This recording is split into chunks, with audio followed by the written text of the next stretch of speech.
we go. Welcome back to Nick Lenz Comic Corner, Classic Lesson Non-Classic. This episode number 3168.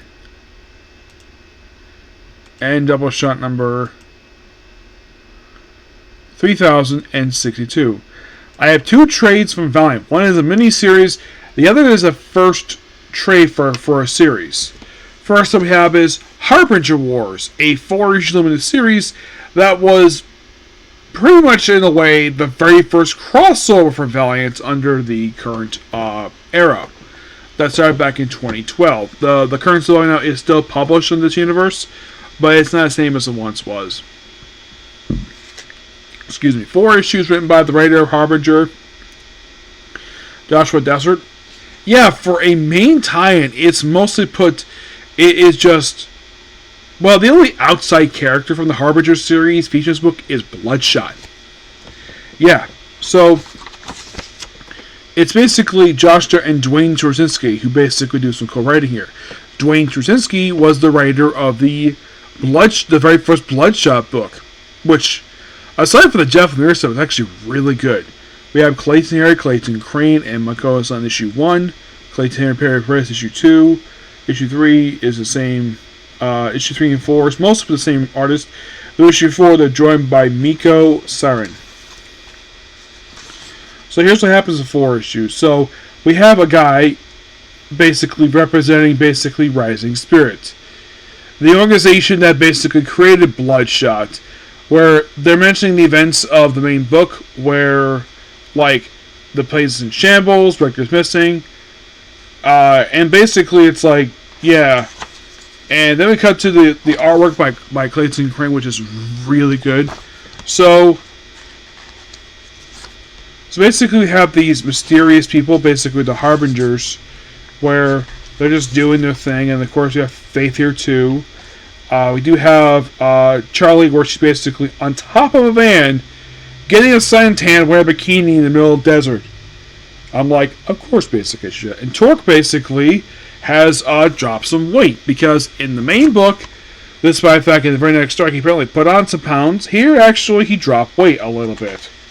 So, and of course they're relaxing, and all of a sudden here comes frickin' Bloodshot shooting at them. Look how Torque himself is bulletproof. And so, Bloodshot is on the run from, well, basically, the Harbingers run from not only Tokyo Harada, but also frickin' Bloodshot. Yep. And we have kids, the Harbinger Foundation. So of course, you have this lion trying to attack them. Bloodshot, of course, kind of frees people. Of course, he's controlling it first.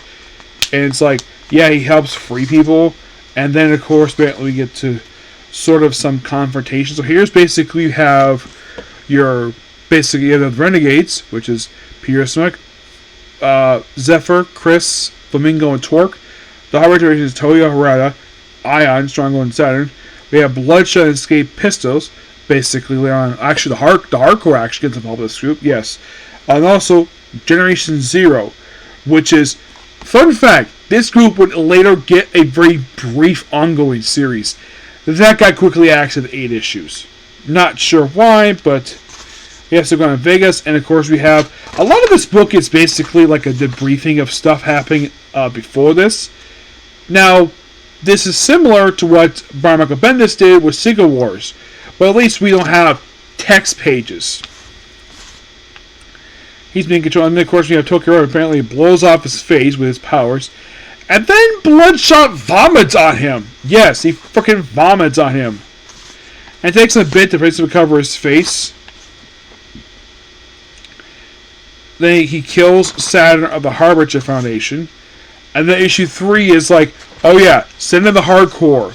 The Hardcore originally had their own separate book for the original Valiant universe. And then for some reason they merged it with Rai. Not sure why with Rai. This book Rai is basically a guy from the future.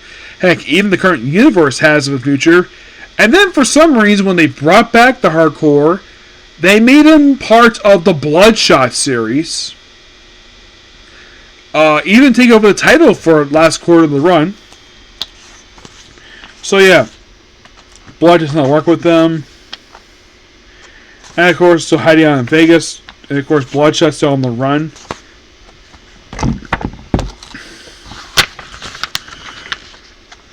And of course, you have a girl being shot who's by some people, and then Tokyo, and we have this thing like we're in the final issue of this miniseries, where Harada basically is just is like he said he's triumphant.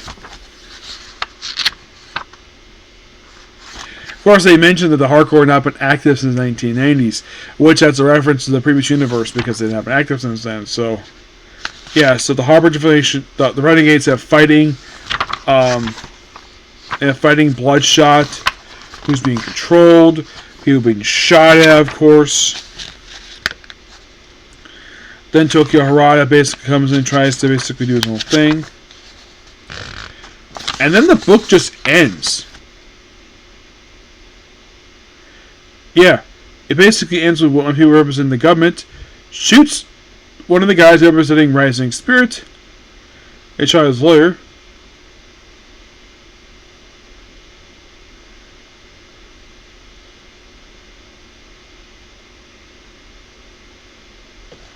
He's like your CEO of Rising Spirit because basically, yeah.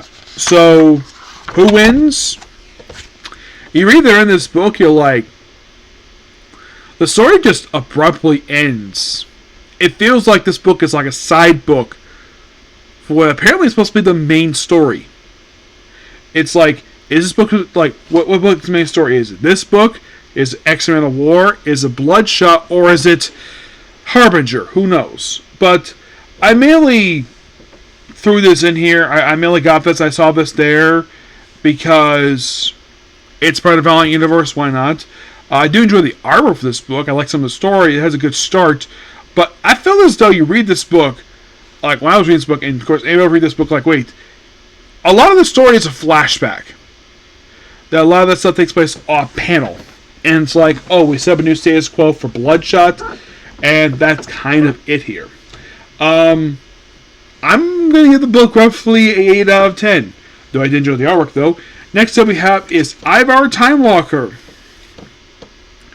This collects the first 4 issues of the series. Those of you asking, who the heck is Ivar Timewalker? Well, he is the Eternal Warrior. He's basically one of the Valiant Universe's 4 immortal brothers.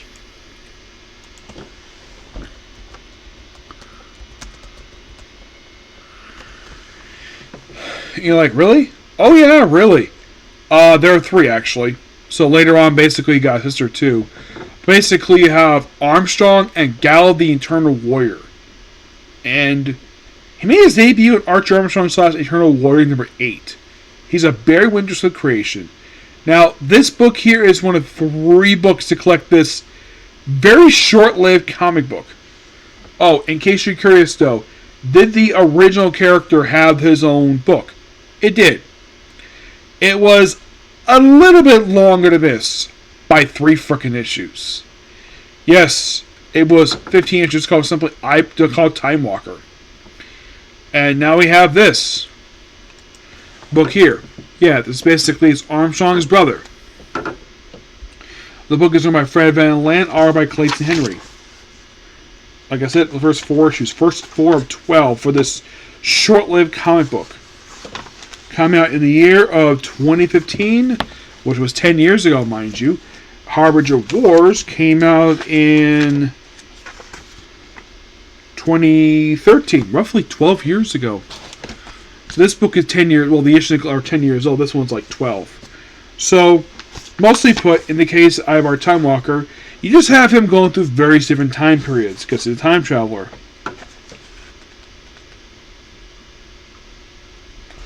He meets a woman named Dr. Neela Sith. So, then of course, basically, like, because he's immortal, so then of course, he starts time traveling. First he goes to,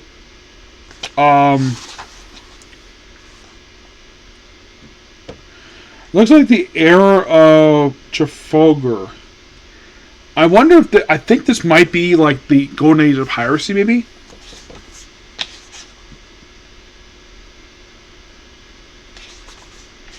Yep. So then they end up in the frickin' future, where were basically run into Rai, making his one of his very rare appearances to have his own solo title.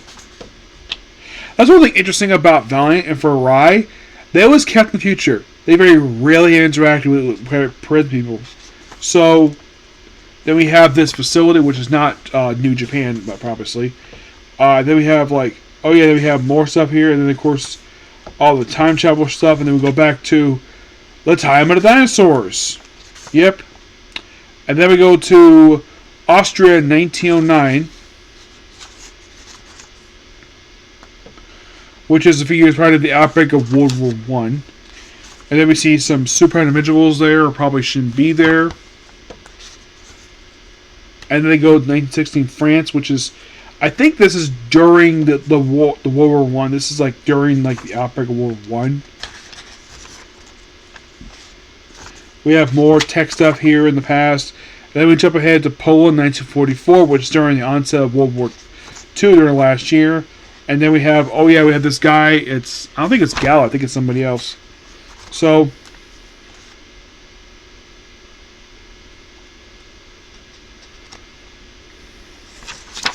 yeah, it's Gal appearing in his own brother's book, and eventually he's freed, and Gal kept himself alive, and all of a sudden we see appearance here by Adolf freaking Hitler, one of those evil men in human history.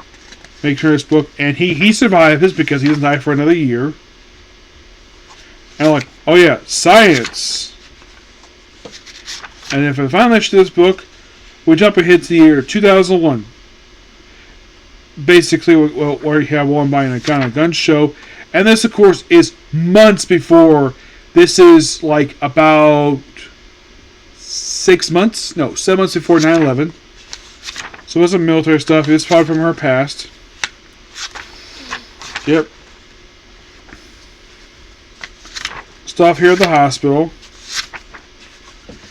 And of course, it was person, of course, and the book ends with company break history, and that's it. Quite fun book. I did enjoy this. I'll give this book a 9 out of 10. Yep. But yeah, that's pretty much a particular review. Please be sure to like, comment, subscribe, turn on notifications. Next up, Case Closed. Okay, next view. Bye.